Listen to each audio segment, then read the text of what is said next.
Should not underestimate it. You should not underestimate it. You know, you did it the most American way.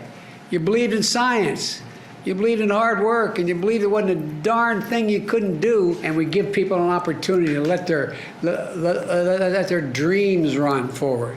And you just, I can't tell you how much, everyone was so down the last years about, is America still the font of change, and are we still the country that has hopes and develops and pursues the most unlikely things to happen? And we are. And you all demonstrated it. I'm not being, look, I really mean this. I'm doing very well, Mr. President. I just want you to know. Thank you for taking the time to speak with us. Are you kidding me? What an honor this is. This is an incredible honor. And it's amazing. Indian of descent Americans are taking over the country. You, my vice president, my speechwriter, Vinay, I tell you what, but thank you. You guys are incredible. Did you want to say something? I'll be quiet. Absolutely, Swati. Tell us how you felt on landing day, and actually what path brought you to here at the lab. Absolutely. So my path actually started way back when I was a child watching my first episode of Star Trek. In addition to those fantastical scenes of space, what really captured my attention was this really close-knit team who was working together, manipulating this technological marvel with the sole purpose of exploring space and understanding new things and seeking new life. Perseverance is my first mission at JPL, where I've gotten to work from the very beginning of formulation all the way through operations. And it's made me feel like I was part of that crew, being able to work with this incredibly diverse, talented team that has become like a family. Spending years creating our own technological marvel has been a privilege. Those last days and weeks leading up to landing day, it was pretty smooth, but we were all still really nervous and frankly terrified until we got through those final 7 minutes. To be able to call touchdown safely, to see those first images come back from Mars, to see the place where we had never been able to go to on Mars before, and go there, reach there for the express purpose of seeking out new life, just made it feel like I was living in a dream.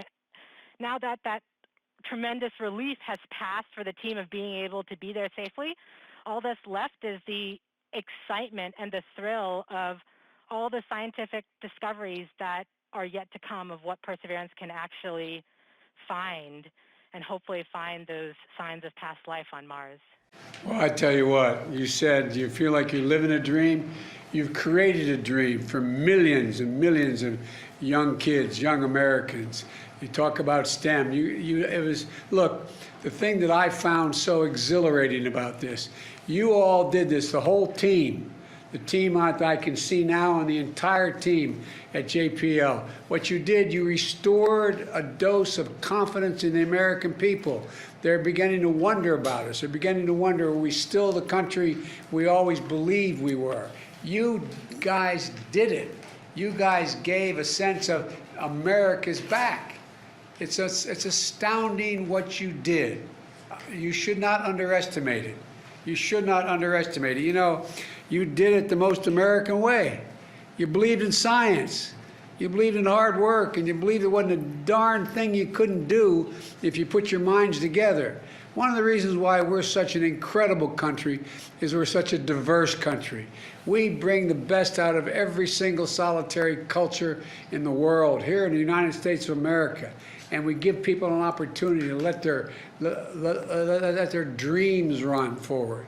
And I can't tell you how much, everyone was so down the last years about, is America still the font of change, and are we still the country that has hopes and develops and pursues the most unlikely things to happen? And we are.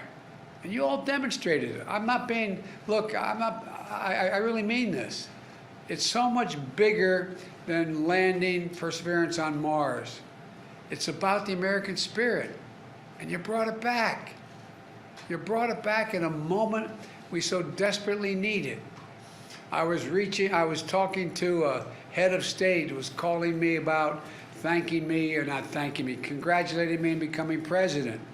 And then I later heard from another head of state saying, America's changed so much, they used to be so competent to do great things. And here they can't even deal with the coronavirus. Look how badly organized they are.